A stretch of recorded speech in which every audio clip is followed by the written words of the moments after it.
शेख हसीना के बयानों से बांग्लादेश को लगी मिर्ची। टेंशन में यूनुस ने भारत के विदेश सचिव से की फरियाद। बांग्लादेश और भारत के बीच रिश्ते क्या सुधर पाएंगे?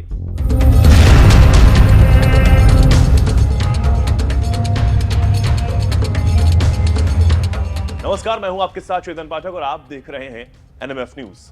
भारत और बांग्लादेश के बीच अब तक के सबसे खराब दौर में चल रहे रिश्तों के बीच भारत ने बांग्लादेश में हो रहे अल्पसंख्यकों पर हमले को लेकर बड़ा कदम उठाते हुए विदेश सचिव विक्रम मिस्री को बांग्लादेश के दौरे पर भेजा और वहां जाकर उन्होंने बांग्लादेश के विदेश सलाहकार मोहम्मद तौहीद हुसैन से मुलाकात की। साथ ही बांग्लादेश के मुख्य सलाहकार मोहम्मद यूनुस से भी मुलाकात की। उनकी तस्वीरें भी सामने आई।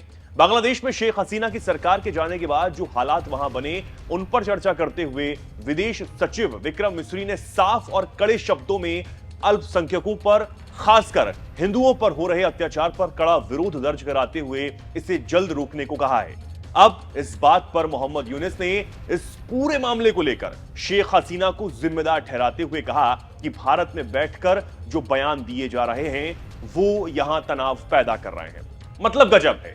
कट्टरपंथियों के इशारे पर काम कर रहे यूनुस इस मामले में भी दूसरों को जिम्मेदार ठहरा रहे हैं। साथ ही बड़ी ही बेशर्मी से विदेश सचिव ने जब पुरजोर तरीके से अल्पसंख्यकों पर हो रहे हमलों के बारे में बात की तो बांग्लादेश ने इसे भ्रामक और गलत जानकारी बताते हुए कहा कि किसी भी देश को उसके आंतरिक मामलों में हस्तक्षेप नहीं करना चाहिए।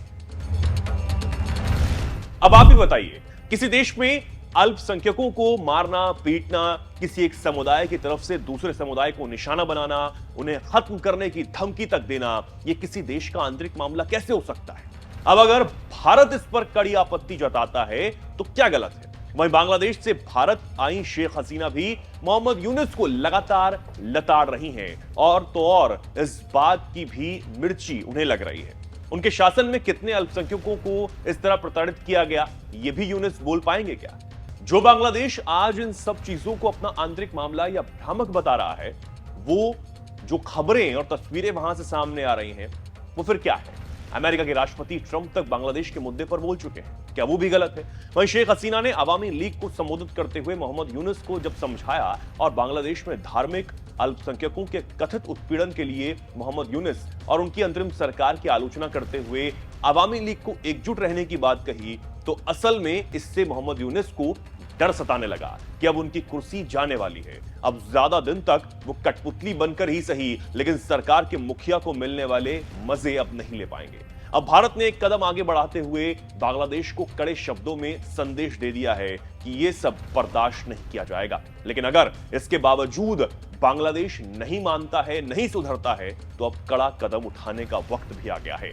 अब इसे और ज्यादा बर्दाश्त किया नहीं जा सकता। आप इस पर क्या कुछ कहेंगे? कमेंट सेक्शन में आप जरूर बताएं और देखते रहें एनएमएफ।